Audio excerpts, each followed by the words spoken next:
और आज का पहला वर्ड मेरे भाई हमारा है अबंडेंट। अबंडेंट का मतलब होता है प्रचुर। देखो यार सिंपल सा मतलब है, जब कोई भी चीज आपके पास ज्यादा से ज्यादा होगी तो उसे हम अबंडेंट बोलेंगे। वोकैबुलरी की भाषा में मेरे भाई सिनोनिम का मतलब होता है सेम वर्ड, है ना, यानी कि सेम मीनिंग वर्ड। जैसे कि अबंडेंट का सेम मीनिंग वर्ड है मेरे भाई प्लेंटीफुल, यानी कि प्रचुर, अधिक। कोई भी चीज ज्यादा से ज्यादा हो ना, इतना ही याद रखो मेरे भाई। जब मैं आगे आपकी टेस्ट लूंगा ना कुछ रील्स बात, तब आपका और क्लियर होगा। आगे बढ़ते हैं।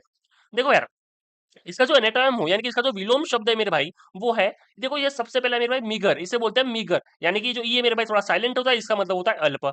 आगे बढ़ते हैं मेरे भाई, है ना। स्केर्स, देखो मेरे भाई स्केर्स का मतलब होता है दुर्लभ, और इनसफिशियंट का मतलब होता है अपर्याप्त, यानी कि भाई कोई भी चीज अवेलेबल जब कम है मेरे भाई, कोई भी चीज कम है, अधिक नहीं है मेरे भाई, अपर्याप्त है, कम से कम है, तो उसका मतलब होगा मेरे भाई मीगर हो गया, है ना, स्कैर्स हो गया मेरे भाई, इनसफिशिएंट हो गया। और जब कोई भी चीज ज्यादा से ज्यादा क्वांटिटी में तो उसे हम अबंडेंट बोलेंगे। आगे बढ़ते हैं। कैंडिड मेरे भाई अगला वर्ड है मेरे भाई, कैंडिड। कैंडिड का मतलब होता है स्पष्ट, यानी कि वो होता है ना, कोई कोई लोग होते हैं आपके ग्रुप में, कोई कोई आपका दोस्त होगा कोई, जो भाई कोई भी बात को डायरेक्ट मुंह पे बोल देता है, तुमको जो फील कर रहा है करते बैठो, वो तो भाई मुंह पे ही बोलेगा। तो ये वैसे ही लोग होते हैं। और कैंडिड का मतलब होता है मेरे भाई कोई भी चीज डायरेक्ट मुंह पे बोल देना, सच बोल देना मेरे भाई, हाँ। जिसे हम मेरे भाई बोल सकते हैं कि फ्रैंक हो गया, हॉनेस्ट भी हम उसे बोल सकते हैं ना, हम उसे फोर्थ राइट बोल सकते हैं, यानी कि स्पष्टवादी हो गया मेरे भाई। तो ये यार इसका सिनोनिम वर्ड है, यानी ठीक है, फ्रैंक हो गया मेरे भाई, हॉनेस्ट हो गया, फोर्थ राइट हो गया, क्या स्पष्टवादी हम उसे बोल सकते हैं। एनाटोम देख लो मेरे भाई, ये हो गया मेरे भाई ना, ये हो गया मेरे भाई डिवियस या कनिंग बोल सकते हैं हम, आर्टफुल बोल सकते हैं हम, डिसाइडफुल बोल सकते हैं हम, ब्लंट बोल सकते हैं, ये तो बहुत ब्लंट है, धूर्त है ना।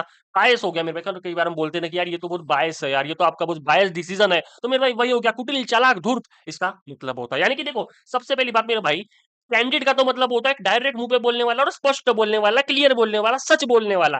वहीं पे डिवियस हो गया, कनिंग हो गया, आर्टफुल हो गया, डिसाइडफुल हो गया, ब्लंट हो गया, बायस हो गया, इसका मतलब क्या होता है मेरे भाई, इसका एकदम अपोजिट, यानी कि कुटिल चालाक धूर्त। आगे बढ़ते मेरे भाई, थर्ड वर्ड अबेंडन। अबेंडन का मतलब होता है मेरे भाई छोड़ देना, है ना। आप कभी कभी किसी चीज को छोड़ देते होंगे, भाई जा मैंने तुझे छोड़ दिया, छोड़ देना भाई। अबेंडन का मतलब होता है छोड़ देना। जैसे ये देखो मेरे भाई, है ना, ये देखो ये नाव है, इसके आजू बाजू कोई नहीं है मेरे भाई, सब लोग इसे छोड़ के चले गए, ऐसे ही छोड़ देना। सिनोनिम यानी कि सेम वर्ड इसका हो गया मेरे भाई, फोरसेक या डेजर्ट, परित्याग, जा मैंने तेरा त्याग कर दिया, ऐसा वाली बात है ना। एनाटोम देख लो मेरे भाई, विलोम शब्द रिटेन हो गया, रिटेन यानी कि जाने नहीं देना, है ना। आईपीएल में होता है ना, प्लेयर को रिटेन करना, यानी कि अपने पास बनाए रखना। आईपीएल में अगर कोई प्लेयर किसी प्लेयर को रिटेन करता है, यानी कि बनाए रखता है। अगला वर्ड मेरे भाई सपोर्ट, यानी कि भाई बनाए रखना, रिटेन और सपोर्ट बनाए रखना। तो यार फॉलो और सब्सक्राइब कर डालो, क्योंकि यहाँ इंग्लिश स्पीकिंग आपको मिलेंगे, यहाँ वोकैबुलरी मिलेंगी, और यहाँ एसएससी, सीजीएल, सीएचएसएल और एमटीएस के लिए वोकैबुलरी, और जो भी one question in one concept जो भी मेरे भाई सब कुछ आपको मिलेगा। तो मिलते हैं वोकैबुलरी के एपिसोड नंबर 2 में, या कहूँ पार्ट नंबर 2 में।